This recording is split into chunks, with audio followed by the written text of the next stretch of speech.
na rua Aracruz, número 13, esquina com a Rua do Zé, próximo ao Espírito. E nós estamos, nessa semana que entra agora, comemorando o aniversário da nossa casa de 12 anos. E vamos ter a nossa semana espírita, nas quais vamos ter palestras públicas às segundas, quartas e sextas-feiras, e no sábado a nossa confraternização. Desde estar, a Rita está convidada, todo mundo que faz parte do Paulo de Tarso está convidado a prestigiar a nossa semana espírita, tá certo? Começa agora segunda-feira, dia 23, dia 25, dia 27 e encerramento dia 28 com a confraternização de todo mundo. Na semana, as palestras são às 19h30 e a confraternização no sábado vai ser às 18 horas. Todos são convidados a participar, tá certo? Comemorar esses 12 anos de Cristo Consolador. Mas o tema que eu vou falar de hoje não é nem sobre o grupo fraterno e nem sobre o Cristo Consolador. Eu vim falar a respeito da prática do Evangelho no lar. Uma luz presente em sua vida. Aí eu pergunto aqui a vocês, quem aqui faz o Evangelho no lar? Levanta a mão.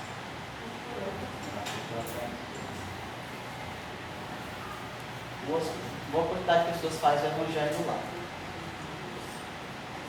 Vocês acham que o Evangelho no lar é importante?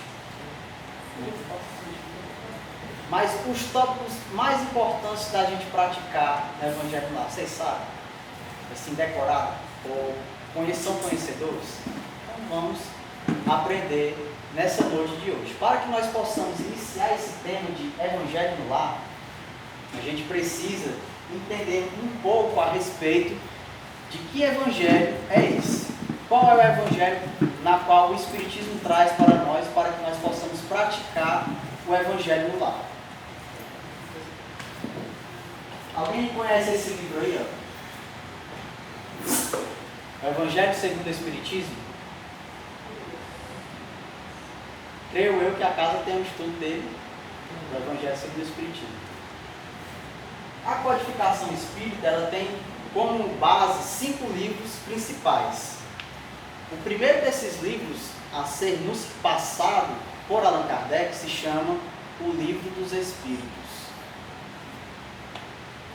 Logo em seguida, ele traz para nós o Livro dos Médiuns. E o terceiro livro da codificação espírita, que tem como base 5 livros, se chama O Evangelho segundo o Espiritismo. Mas vamos entender aqui a prioridade de cada um desses livros. O Livro dos Espíritos é um livro de perguntas e respostas. Se não me engano, o estudo era às terças-feiras. Mudou o dia do estudo? Continua às terças-feiras, aqui no Paulo de Tarso. Um livro de perguntas e respostas que tem como intuito nos trazer toda a doutrina espírita e nos trazer, tirando assim todas as dúvidas que pairam sobre a nossa mente. Ou seja, se você estuda o Livro dos Espíritos, você consegue entender como funciona a teologia espírita, em que ela é baseada e em que direção ela nos guia. Não é isso? Vamos para o segundo livro, o Livro dos Médiuns. No Livro dos Médiuns, que é o segundo livro da codificação, Allan Kardec vem nos repassar, juntamente com os Espíritos, o guia de conduta espírita para o trabalhador espírita dentro da seara. Ou seja, se você for estudar o Livro dos Médiuns, você vai encontrar nele os direcionamentos, a conduta do bom médium, a conduta do trabalhador e os direcionamentos e a conduta de uma instituição espírita para que possa trabalhar perfeitamente nos princípios de Kardec. Certo? Aí nós vamos para o nosso terceiro livro da lista. Livro esse que se chama O Evangelho segundo o Espiritismo, que é o tópico da nossa palestra de hoje. O Evangelho segundo o Espiritismo, ele tem como intuito nos mostrar a moral e a ética que é necessária para as nossas vidas. Ou seja, ele é o nosso guia moral. O Evangelho segundo o Espiritismo, ele é o nosso guia moral. Nele nós encontraremos o quê? Ensinamentos baseados nas morais de Cristo e exemplificados em vários capítulos para nós. Ou seja, em cada capítulo, Kardec, juntamente com os Espíritos, escolheu a dedo passagens de Jesus e, dentre essas passagens, explicações dos Espíritos para cada tópico e cada tema. Quem aqui já leu ou já estudou algum tópico do livro do Evangelho segundo o Espiritismo? Estou lendo, eu começando a estudar de novo. Mas se nós formos parar para analisar o Evangelho segundo o Espiritismo, ele traz para nós conselhos ruins? Ele ensina que nós devemos magoar o nosso próximo? Ele nos traz palavras de ânimo, conforto e consolação? Então, esse Evangelho, como o próprio diz, o Evangelho segundo o Espiritismo, ele traz para nós os ensinamentos morais da doutrina espírita. Kardec, quando procurava um modelo para se fazer o Evangelho segundo o Espiritismo, ele indaga aos Espíritos: a qual modelo nós devemos seguir? E os Espíritos falam: qual foi o modelo que passou pela Terra e vos deu o exemplo? Jesus. Então é um livro baseado especificamente nas obras e nos ensinamentos deixados por Jesus, que é o nosso guia e modelo, não somente do Espiritismo, mas de tantas outras religiões que nós conhecemos, não é isso? Então nós já sabemos da história do Evangelho segundo o Espiritismo. Se eu não me engano, ele foi psicografado em 1864. Posso estar? Não, foi em 1864. O intuito do Evangelho segundo o Espiritismo é nos trazer a moral e a ética na visão espírita, e a importância dele para a nossa sociedade e para nós que fazemos parte do movimento espírita é muito grande. Não é à toa que ele está na base da nossa codificação. É o nosso terceiro livro da codificação. Recapitulando: o livro dos Espíritos, o livro dos Médios, o Evangelho segundo o Espiritismo. Quem sabe qual é o quarto livro? Céu e Inferno. Livro Céu e Inferno, que vem nos mostrar a justiça de Deus perante o mundo material e o mundo espiritual. Também no Céu e Inferno, inclusive lá no Cristo Consolador, nós estamos estudando às quartas-feiras o livro Céu e Inferno. Ele nos traz, no seu último capítulo, uma coletânea de comunicações catalogadas por Kardec, verídicas, comunicações verídicas, para que nós possamos entender um pouco melhor como funciona a justiça de Deus para cada situação da vida que a gente passa. É muito interessante, quem tiver um tempo para poder ler, é muito bom. E o quinto livro, que é a base da codificação, se chama a Gênese. E a Gênese, ela vem nos tratar acerca do passado, acerca do presente e acerca do futuro que ainda está para acontecer, na visão da doutrina espírita. Explicações que o Evangelho, que a Bíblia não nos traz, na Gênesis nós conseguimos encontrar. Aí vem as obras complementares, que nós chamamos, que são, como o Branco citou, obras póstumas, que foi feito logo após o desencarne de Kardec, pelas anotações que foram coletadas dos seus estudos, e o livro que é o Espiritismo. Aí completando 7 livros da codificação. Mas esses 5 que eu citei primeiro são os principais, que é muito interessante que cada um que queira desempenhar um papel dentro da casa espírita, que queira realmente conhecer a fundo a doutrina, busque estudar, busque aprender para que possa se tornar, como é que eu posso dizer, um verdadeiro homem de bem. Porque só tem direcionamentos bons. Certo? Mas vamos continuar falando sobre o Evangelho lá. Né? O lar segundo Jesus. Onde reunidos estiverem em meu nome, lá eu estarei. A importância do lar. E existem 2 tipos de lar. Essa primeira frase, onde reunidos estiverem em meu nome, lá eu estarei, ele fala para os seus apóstolos, para que eles não se entristeçam após a partida dele. Não se preocupem, onde reunidos estiverem em meu nome, lá eu estarei, eu nunca irei vos abandonar. E isso é verdade. Não se engane, a prática do Evangelho no lar, quando nós fazemos o Evangelho no lar, tiramos aquele tempinho da nossa vida, na nossa semana, para estudarmos um pouco mais a fundo o Evangelho, nós estamos convidando os bons espíritos, estamos convidando diretamente a Jesus a se fazer presente na nossa vida. E Ele estará presente lá, mesmo que a gente não queira, Ele vai estar presente. Tá certo?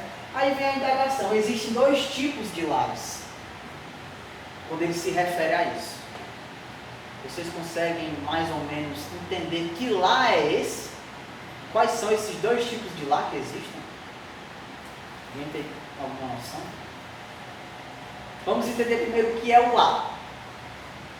Quando eu chego enfadado do trabalho, eu vou para a minha casa. E lá eu considero aquela casa o meu lar. Por quê? Porque é o meu refúgio. É onde eu auro novas energias para poder enfrentar as batalhas da vida. É onde eu ressaço o meu cansaço. É onde eu consigo recuperar as energias. Isso é o lar. Mas existem dois tipos de lar. E eu acabei de citar um. Já dei uma ajuda para vocês. Que é as nossas casas. É o nosso primeiro lar. E qual é o segundo lar? O Dona Ivonete está se coçando para falar ali. É o nosso trabalho. Hã? O nosso trabalho. Pode. Mas quando nós saímos do trabalho, doido para chegar em casa, nós não queremos ir para o nosso lar? Porque assim, quando ele diz, onde tu está, lá eu falei, é que você pode fazer o Evangelho, ler o Evangelho onde você estiver, no momento que você estiver precisando. E o Evangelho lá que você costuma fazer, que é no celular, na sua casa. Então, você está querendo dizer que o lar ele vai além da casa. Ele se estende. Mas vamos entender aqui o que é o lar. Não vamos misturar um pouco as coisas. O trabalho é o trabalho. O lar é o lar. O trabalho é onde eu exerço minhas funções do dia e o lar é onde eu recupero minhas energias para poder enfrentar o trabalho. Vamos entender, o lar para nós é um refúgio. Não um campo de batalha, um trabalho. Então vamos entender que segundo lar é esse. Nós somos seres espirituais, vivendo uma vida material. O nosso primeiro lar, quando nós chegamos ao planeta Terra, se chama corpo, matéria. Esse aqui é o meu primeiro lar. Meu espírito, conectado ao meu perispírito, está junto a essa matéria. Então, o meu primeiro lar se chama corpo. E o meu segundo lar, teoricamente, se chama minha casa. Nossa residência na qual nós repousamos.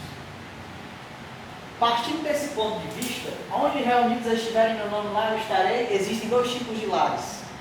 A nossa residência e a nossa matéria. Por quê? Pode falar, Eu Cintia. costumo sempre falar, a casa habitada, a mente. Isso mesmo. Para mim, o segundo lar é minha mente. Isso mesmo. Já a gente vai entender o porquê desse lar interior, desse lar que é o espírito dentro dessa matéria, ele é tão importante. Porque dentro de nós emanam fluidos e recebemos fluidos. Vamos partir para a próxima. Fluidos no lar, internos e externos. Vamos entender. Transformação do lar, transformação do eu. Nós somos seres espirituais e como seres espirituais, nós emanamos fluidos espirituais. E esses fluidos espirituais, eles variam. Eles variam como aí? Eles variam de acordo com os nossos aspectos vivenciados. Eles variam de acordo com o nosso ânimo, com os nossos sentimentos, com a nossa moral. Ou seja, eles variam de acordo com o nosso estado naquele momento. Por exemplo, hoje nós estamos aqui querendo aprender, querendo nos melhorar. Tiramos um momento do nosso dia para estarmos aqui nesse ambiente tão puro e tão belíssimo. Nós estamos rodeados de bons fluidos. Mas, quando eu saio, vou para casa, acabo discutindo com a minha vizinha, com o meu vizinho, e eu fico carregado de fluidos negativos. Partindo desse princípio, existem principalmente, que eu vou citar esses dois, principalmente dois tipos de grandes influências fluídicas que podem afetar o nosso lar espiritual, que se chamam os fluidos internos e os fluidos externos. Como assim é? Vamos primeiro entender o que é o fluido interno. O fluido interno é o que nós emanamos por onde nós passamos. Se eu tenho bons pensamentos, boas índoles, boas práticas, eu, logicamente, estou emanando coisas boas por onde eu passo. Já se eu tenho vícios, maus pensamentos, desejo mal para o meu próximo e não cultivo boas práticas, eu emano coisas negativas por onde eu passo. Isso varia de pessoa para pessoa. E os fluidos externos? Onde é que eles existem? Os fluidos externos, eles estão em todos os locais, mais concentrados em ambientes muito movimentados.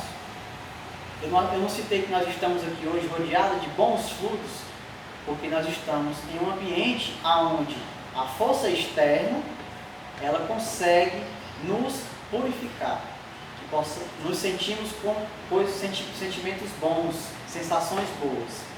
Já quando nós estamos em um local onde os fluidos são negativos, nós acabamos por nos sentir mal, acabamos por nos sentir com mal-estar, e isso pode afetar o nosso campo vibratório interno.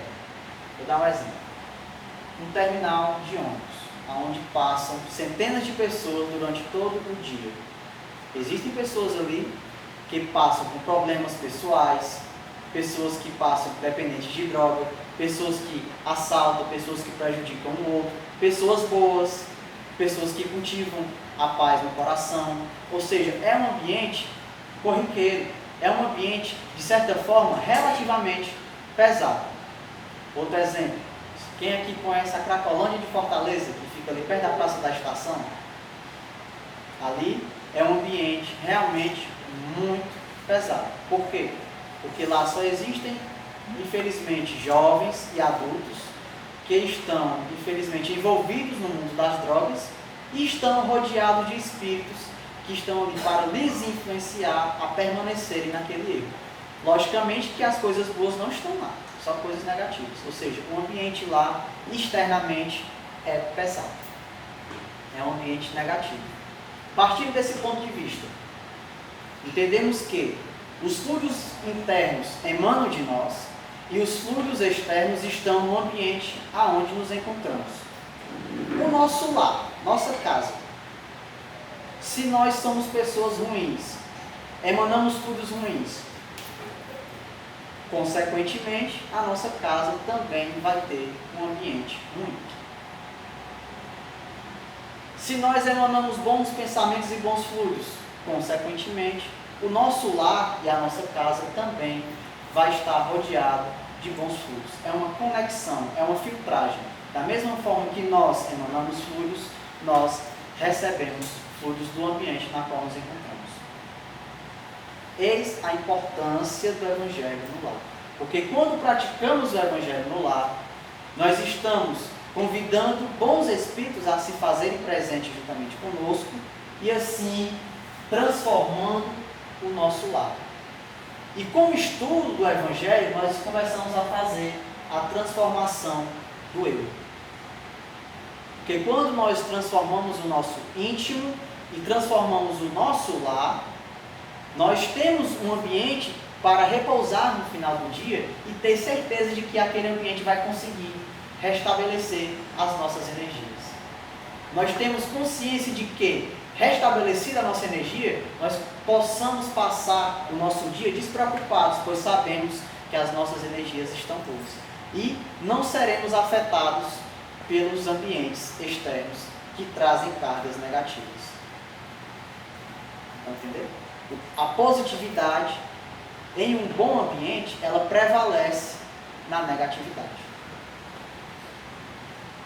Alguém sabe dizer, olha, já tem aqui, só para caráter de informação, o primeiro Evangelho no lar, catalogado, foi realizado na casa de Pedro. Isso a gente pode encontrar até na Bíblia Sagrada. Que foi realizado na casa de Pedro, quando Pedro foi convidado a se tornar apóstolo.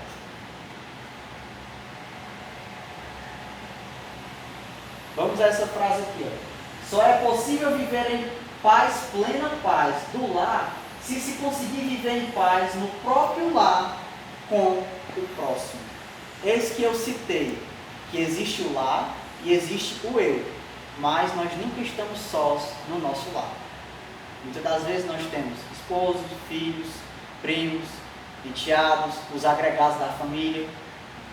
E para que nós possamos viver bem e ter um ambiente no nosso lar bem positivo, é necessário que, além de mim ter essa iniciativa de fazer o Evangelho no lar, eu consiga também agregar aquelas pessoas que estão naquele ambiente a terem essa mesma ideia e essa mesma motivação. Vou dar um exemplo. Lá em casa, mora eu, a minha mãe, meu gato, e tem um agregado que é meu irmão. De vez em quando ele está lá, ele faz o Evangelho com a gente. Ou seja, e lá em casa, além disso, passam várias outras pessoas. Mas sempre que é o dia do nosso Evangelho, as pessoas que estão lá em casa têm que participar do nosso Evangelho no lar. O Evangelho no lar, pessoal, não é só para quem é espírita, não. Muito pelo contrário, é para todos. É um momento no qual nós conseguimos dialogar com os moradores do nosso lar, conseguimos, de certa forma, esclarecer dúvidas do dia a dia e conseguimos interagir e entrar no mesmo padrão fluídico daquelas pessoas. E na presença de bons espíritos, tanto nós vamos estar positivos, como o nosso lar também vai estar positivo.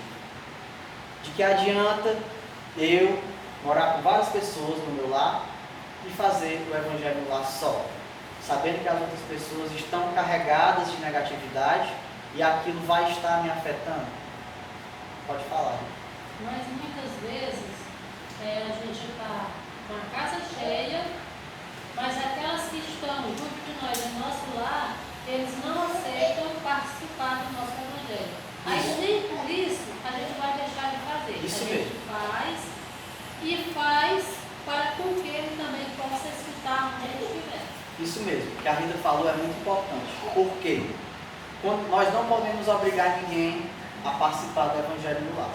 Mas podemos, no momento do Evangelho no lar, meditar e podemos pedir auxílio para aquelas pessoas. Mais na frente vai ter uma pergunta bem questionante. E a gente vai indagar sobre ela, tá certo? A Rita teria um Evangelho no lar que pudesse me trazer aqui, só para eu mostrar uma coisa para as pessoas. Pessoal, o Evangelho no lar, para ele ser realizado, ele existe um passo a passo, ele existe um roteiro.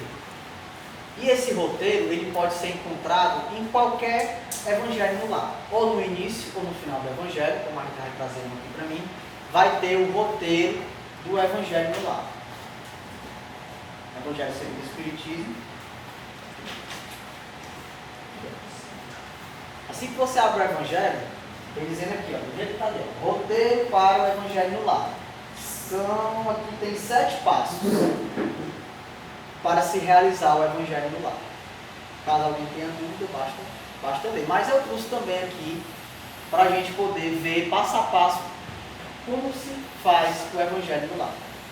Primeiramente, você deve marcar um dia e uma hora. Escolha um dia e horário da semana e convide todos aqueles que moram conosco. Se não puderem ou não quiserem participar, faremos sozinhos. Só fisicamente, na certeza de que Jesus se fará presente através de seus mensageiros. Onde reunidos estiverem em meu nome, lá eu estarei. O Evangelho no lar, ele é de suma importância. Convide os seus familiares, mas não vamos forçar para que eles participem. Com o tempo, eu tenho certeza de que serão tocados a participar também. Tudo no seu momento, tudo na sua hora, não vamos forçar nada, mas que a iniciativa, ela tem que partir da gente, certo? Ou seja, marca-se um dia e uma hora. Por exemplo, lá em casa, eu realizo o Evangelho aos domingos, às 19 horas. 18h50, 19 horas, 19h10, uma vez na semana. Quando ele falou e só insistir a pessoa começa, lá em casa eu vou fazer a mulher lá e meu sobrinho, meu cunhado, minha irmã sempre estava lá em casa. E no começo eles nunca participavam, mas aí eu sempre convidava, fazia meu evangelho tudo lá em cima, estava lá. Quando foi com vários dias que a gente fazia, aí faltava assim, 5 minutos, aí o meu sobrinho disse, já está na hora do seu evangelho. Foi silencioso, né? Aí eu disse, você é um dos convidados. Aí começou a vir, devagarzinho, devagarzinho. Pronto, quando eles estão lá em casa, eles vêm e dizem, já está na hora do evangelho, eu vou participar. Então assim, a pessoa vem deles quando tem vontade. Só em ver, começa. Eles comprando necessidade. Também. Mas vamos lá, segundo passo. Lembrando que, marcar dia e hora. Lembre-se disso, marcar dia e hora. Por que marcar dia e hora? A importância. Alguém sabe dizer? Porque os espíritos vão vir todos naquele horário, naquele dia, Você- auxiliar, né? Você está assinando um contrato com a espiritualidade, bem dizer, só para simbolizar. Você está assumindo um compromisso. E você só vai ter apoio se você respeitar esse compromisso. Se você marcou aquele dia e aquele horário, cumpra. Da mesma forma que existe aqui as atividades da Casa Espírita, na semana, em dias fixos e horários fixos, é porque nesses dias, nesses horários, a espiritualidade se fará presente aqui para realizar o trabalho. Da mesma forma nos nossos lares. Ela se fará presente para participar e nos apoiar naquele momento. Logo após você ter escolhido tudo isso, assumido esse compromisso com a espiritualidade, aí chegou o dia do Evangelho lá, dia e hora que você marcou. Qual é a primeira coisa que eu tenho que fazer? A prece inicial. Uma prece simples, espontânea. Podemos fazer a prece do Pai Nosso, ensinada por Jesus, pausadamente, prestando atenção em todas as frases. O importante, pessoal, é que eu citei o Pai Nosso, mas é que a prece ela venha do seu coração. Deixe as palavras virem. Não precisa ser uma prece longa e em palavras altas. Basta que você se recolha naquele momento, faça uma prece, peça auxílio e ele virá. As coisas vão acontecer. E logo em seguida, logo após você fazer a sua prece inicial, você pega o seu Evangelho segundo o Espiritismo. E existem 2 meios de você iniciar a leitura do Evangelho segundo o Espiritismo. Utilizando o Evangelho segundo o Espiritismo, começar no capítulo 1 e ir até o capítulo 28 na oração dominical, que é o Pai Nosso, que é o último capítulo. Lendo um item ou um pequeno trecho, sempre em sequência. Se houver crianças e adolescentes, convidá-los a participar. Eis aqui o primeiro método de se fazer a leitura do Evangelho, que é o mais recomendado. Você iniciar pelo capítulo 1 e seguir sequencialmente à medida que você for realizando os outros Evangelhos no lar. A outra maneira é você abrir o Evangelho a esmo. Hoje fiz a prece, vamos ver aqui qual é o tema do Evangelho de hoje. A fé e a caridade. Esse é o segundo meio. Eu recomendo o primeiro, principalmente para quem está iniciando. Por quê? Porque você lendo sequencialmente, o Evangelho ele vai lhe dar explicações mais lógicas. Porque se você for abrir mais na frente, por exemplo, falando sobre o divórcio. Nesse tema do divórcio, é mais temas relacionados aos espíritos. Se você não tiver lido causas anteriores das aflições ou causas atuais das aflições, você não vai entender completamente esse tema do divórcio. Ou seja, é bom que você leia sequencial. Mas já se você já fez o Evangelho no lar, já terminou e começou o Evangelho mais de 10 vezes, que é o meu caso, já li o Evangelho várias vezes, indo e vindo, é sempre interessante a gente ler um tema aleatório, porque muitas das vezes aquele tema ele se encaixa perfeitamente na situação que a gente está passando, na mensagem muitas vezes que a espiritualidade quer nos passar e por meio do tema aleatório nós acabamos por receber, certo? Mas, para quem está iniciando, leia o capítulo 1, terminando o capítulo 28, que é a prece dominical. Alguma dúvida? Posso passar? No final tem umas perguntas bem difíceis que eu vou fazer para você. Comentários sobre o texto lido. Após a leitura, seja lá qual for o tema, refletir sobre a leitura, relendo as frases que mais chamaram a atenção. Devem ser breves e simples, com participação de todos os presentes, se quiserem. Evitar críticas aos comentários das outras pessoas e procurar usar orientações lidas para nós mesmos. O Evangelho no Lar, ele deve ser um ambiente na qual nós devemos nos esclarecer e não nos aborrecer. Nós temos pontos de vista diferentes do nosso próximo naquele momento. Respeitemos esses pontos de vista, comentemos acerca da nossa compreensão. Se aquela pessoa, naquele momento, não está compreendendo da melhor forma, talvez no próximo Evangelho ela se esclareça melhor e possa tecer um comentário bem mais esclarecedor naquele momento, tá certo? Ou seja, comentários breves, simples, de acordo com o que você entendeu. Não precisa dar uma palestra de 1 hora, meia hora falando, até porque o Evangelho no Lar tem que ser em um curto período de tempo, e ser bem sucinto e bem direto naquilo que você está falando, tá certo? E procurar tirar as orientações para si mesmo e nunca para o próximo. Positivo? Próximo passo. Vibrações. Após nós termos feito a nossa prece inicial, a leitura do Evangelho, ter comentado a respeito do Evangelho, existe um momento que é antes da nossa prece final, que se chama um momento de vibração. Não vamos confundir esse momento de vibração com reuniões mediúnicas. Por favor. Já vou explicar o motivo. Vibrar é emitir e doar sentimentos e pensamentos de amor, tranquilidade, saúde e paz. Vibrar é amar em pensamento, vibrar pela fraternidade, paz e equilíbrio de toda a humanidade. Vibrar pela expansão e vivência da mensagem de Jesus em todos os lares. Vibrar pelo nosso lar, envolvendo a nossa família em vibrações de amor, harmonia, para que haja união e paz entre todos. Vocês notaram que todas essas vibrações que eles tocam, ele nunca se refere a algo direcionado, e sempre a algo coletivo. Né? Ou seja, que nós possamos vibrar pelo nosso lar, pela nossa vida, pela nossa família, e jamais direcionado a uma pessoa. Já vou explicar o motivo. Em relação a esse vibrar, eu estou me referindo a esse vibrar, mas é o que? É 1 minuto. Terminou, vamos nos preparar para a nossa prece. Aí você se recolhe 1 minuto em silêncio.